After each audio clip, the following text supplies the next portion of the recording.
Madame, mademoiselle, monsieur, bonsoir. Jacques Aristide à Washington. Ravi de vous retrouver dans Le Monde aujourd'hui. Les titres que nous allons développer ce soir.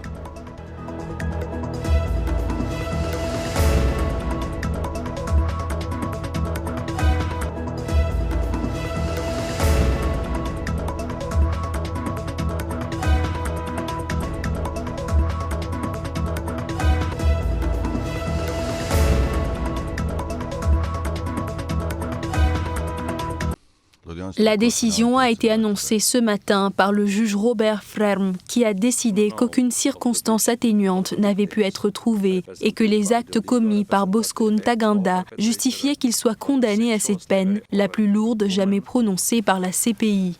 Pour viol des civils considérés comme crimes contre l'humanité et crimes de guerre, la peine est de 28 ans.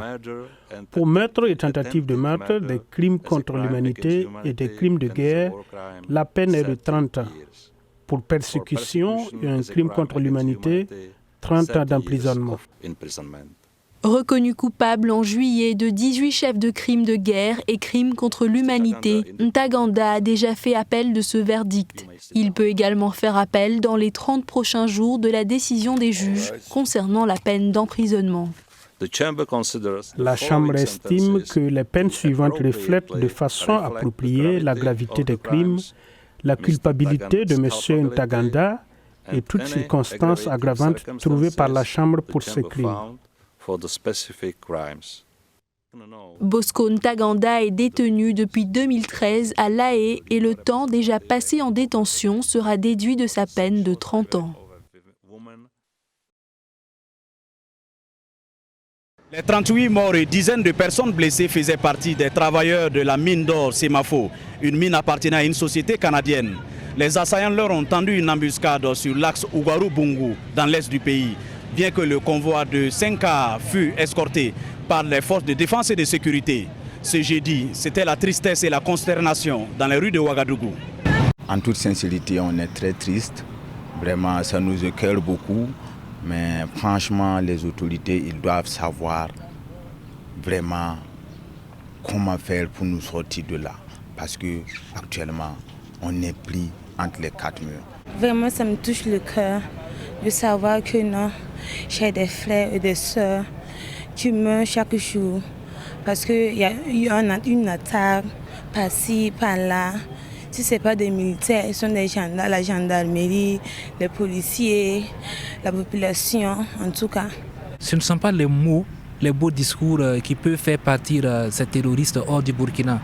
Je pense que l'armée de terre et l'armée de l'air doivent s'unir pour un bon carnage dans la région de l'Est et partout où il y a ces terroristes-là. Le président du Faso, Roch Kaboré, qui a toujours condamné énergiquement les attaques sur son compte Twitter, a réagi cette fois-ci. En plus du deuil de 3 jours décrété, il appelle à la mobilisation générale. J'engage les forces de défense et de sécurité à traquer et combattre sans concession les terroristes et tous leurs complices et appelle notre peuple à la mobilisation générale contre le terrorisme. Dans ce sens, j'ai ordonné le recrutement de volontaires pour la défense de la patrie dans les zones sous menace. Les autorités pensent que le pays pourra faire face à cette lutte, mais au sein de la population, c'est la déception. Elles estiment qu'il faut encore faire davantage. Lamine Traoré pour VOA Afrique, Ouagadougou. Félicitations au peuple de Guinée. Et il faut savoir que s'ils sont là, c'est parce qu'ils ont osé prendre les risques d'être tués, le risque d'être arrêté et emprisonné. Parce que lorsqu'on va à une manifestation pacifique sous le règne de Alpha, on sait que rien n'est exclu, comme c'était fut le cas lors des funérailles des victimes avant-hier.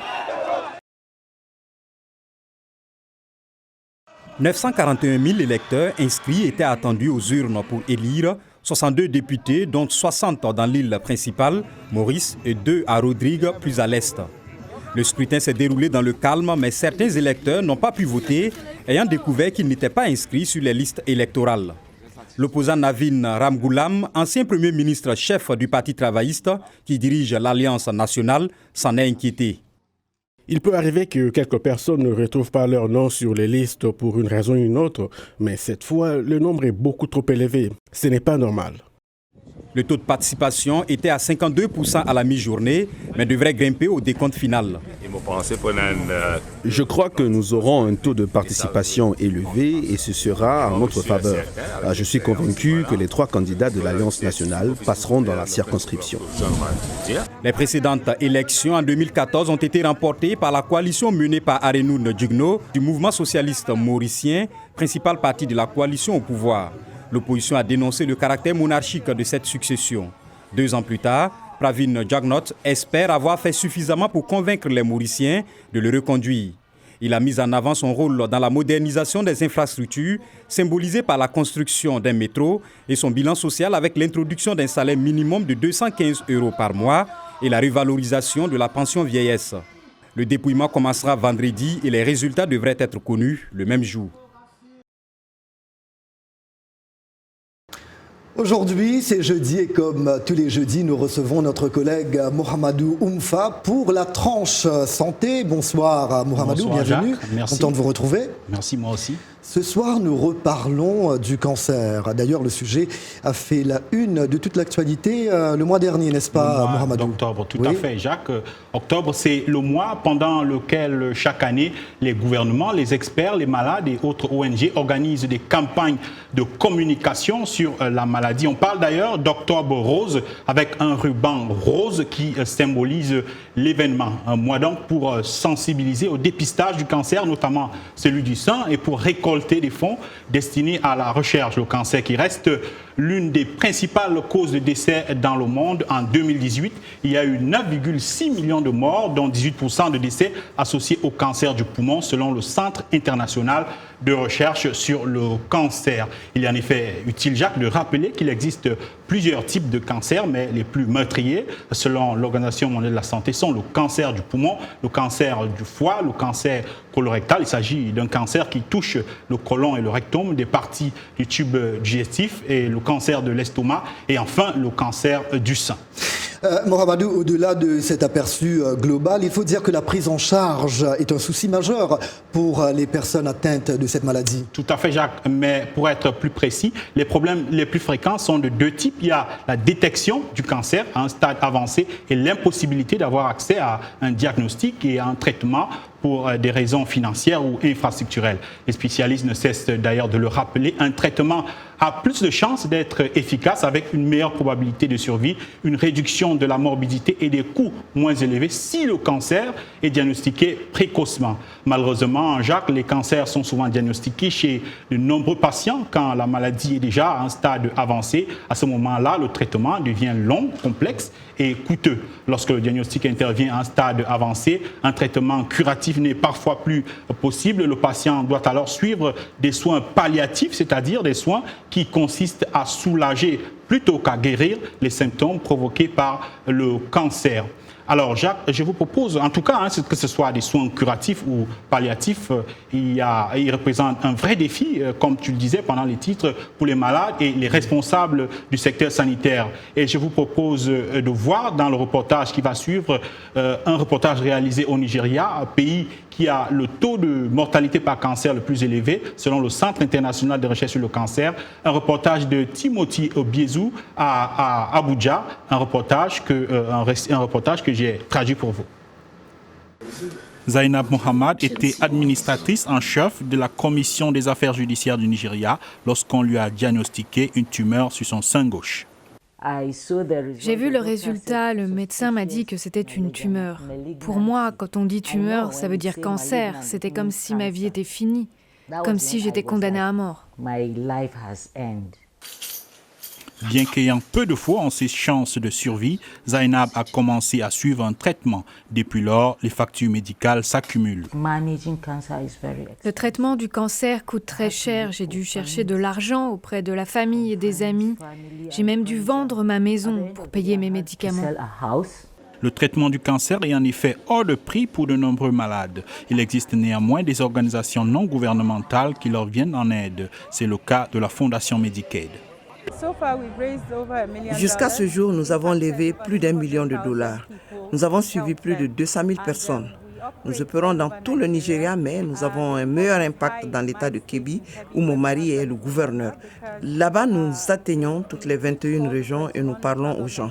Nous créons une prise de conscience. Les autorités nigériennes ne sont pas en reste. En 2018, elles ont lancé un plan national de lutte contre le cancer.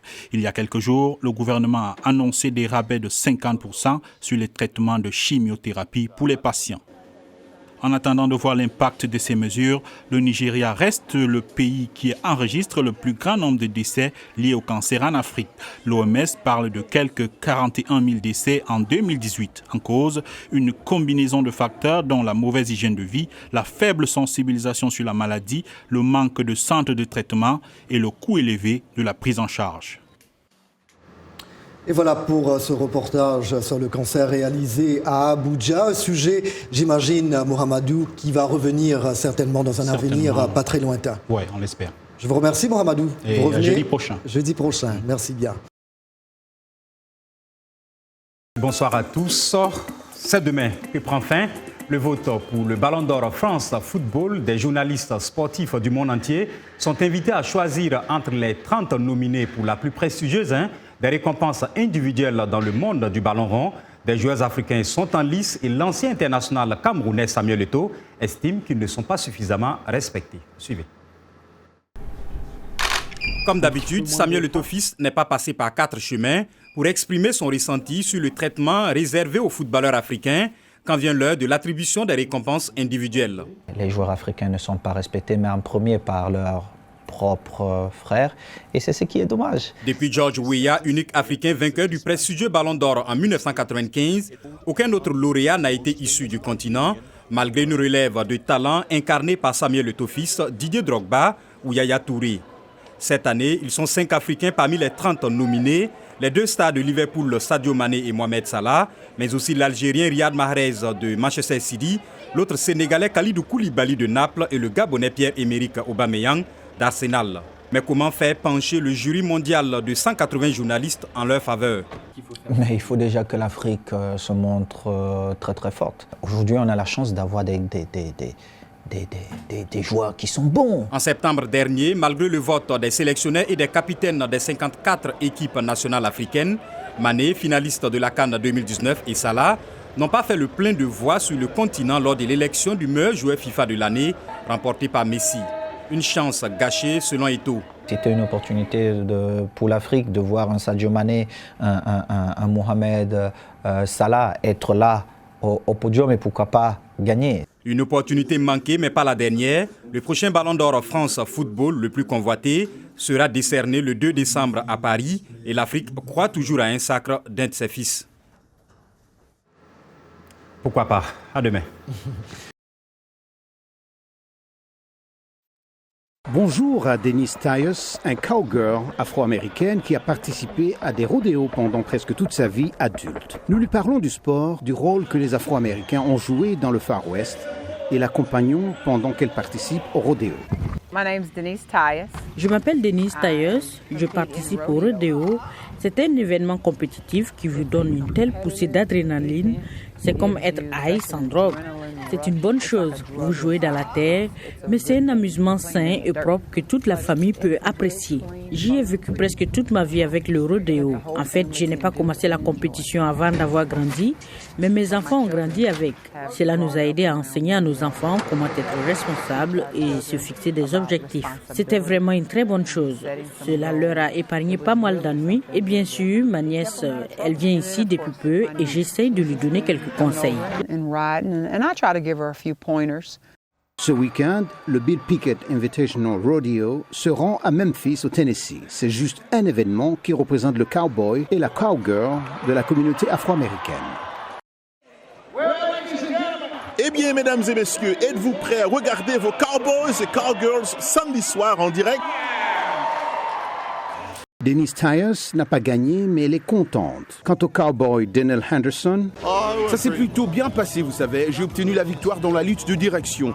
Finalement, tout s'est mis en place. Le cheval a bien travaillé et a eu un bon guidage. Si on fait mon travail à temps plein maintenant. Donc c'est un moyen difficile de gagner sa vie, mais j'aime ça. Alors je ne peux penser à rien d'autre que je préférerais faire.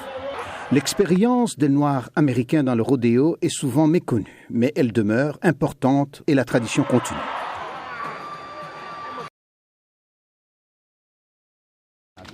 L'armée sierra-léonaise organise régulièrement des séances de yoga pour aider les soldats à faire face au traumatisme du conflit de 1991 à 2002 qui a tué environ 50 000 personnes.